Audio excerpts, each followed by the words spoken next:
Hi everybody, Vodder here at New Life Church, Port Townsend, Washington, with another devotional thought from An Enduring Embrace by Juanita Ryan. Today's meditation is on the subject of seeing as prayer. I pray also that the eyes of your heart may be enlightened, in order that you may know the hope to which he has called you, the riches of his glorious inheritance in the saints, and his incomparably great power for us who believe. Ephesians 1:18 and 19. Prayer is seeing. Prayer is having our eyes opened. It is having the eyes of our hearts enlightened to the hope to which God calls us, to the riches available to us, to the incomparable power of God. We have been blind with fear that we were beyond the reach of love, fear that we were beyond hope, fear that God would never embrace us or love us as we are. We have also been blinded by fear of the darkness in our own lives and in the world around us, fear that the darkness is greater than the light, fear that the light of God's unfailing love is not powerful enough to save us from ourselves or from the darkness in the world.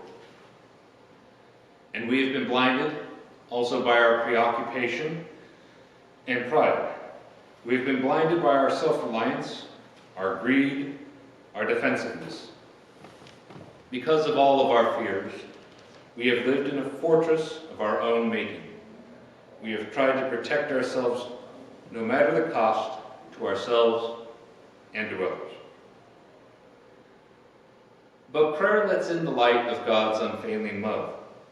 Brick by brick, our fortress walls begin to be removed as we continue to live a life of prayer. As the bricks come down, God's light comes streaming in. Once we were blind, now we begin to see. As God's light pours in and our eyes begin to open, we begin to see the hope we have. God has been calling us. God has been drawing us. God has been lovingly knocking at the door of our hearts. God has been calling us to know the hope of life with God now and always.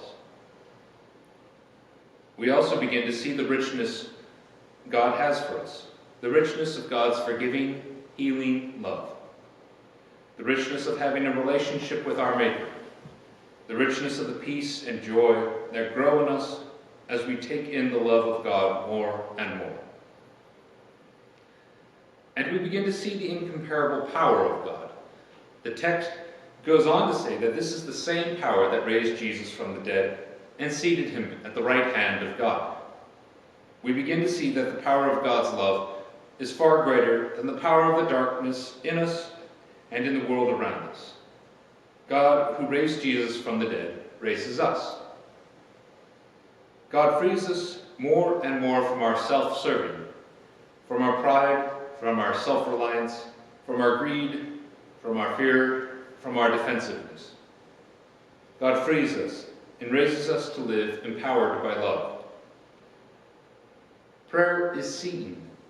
It opens the eyes of our hearts to the light of God's unfailing love, to the hope we have in this love, to the riches we have in this love, to the incomparable power of this love. Dear Lord, open our eyes, help us to see the hope to which you have called us, the riches you have for us, the incomparable power of your love. We are blinded by fears. Heal our fears. Free us to see you and to know the hope, the riches, and the power of your love. I feel like this has been an appropriate devotional for this week. I know that I sometimes find myself in the political chaos and in just dealing with pandemic-related issues. It's all too easy to be blinded by fear. And so I pray that this week God would open our eyes together, for me, for you, and for the body of Christ at large, that our eyes would be open to God's mercy and love for us and his provision for us, even in the midst of otherwise fear-inducing circumstances. May God show us that his love is far greater than any darkness, wherever it may be located or found. Thank you for joining me. We'll see you again next week as we discuss another devotional subject here at New Life Church in Port Townsend, Washington. Bye for now.